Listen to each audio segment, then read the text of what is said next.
बयस अधिका है आपण मैंने कहते जे बयस है मनुष्य भाव कमी जाए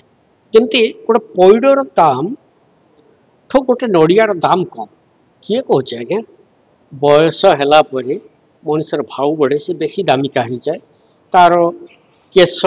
रूपा हो जाए आखिरे मोती आसी जाए दांत रे सुना देखा जाए किडनी रे पत्थर देखा जाए और सर्वोपरि शिरा प्रशिरा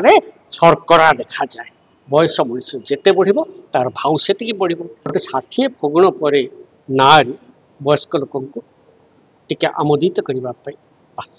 ये हूँ 60 फगुण आपणकर जो बयस वृद्धि है 60 वर्ष होगा बोली तार गोटे मापदंड कि जो ऊपर चुटी न हुए केश न रहा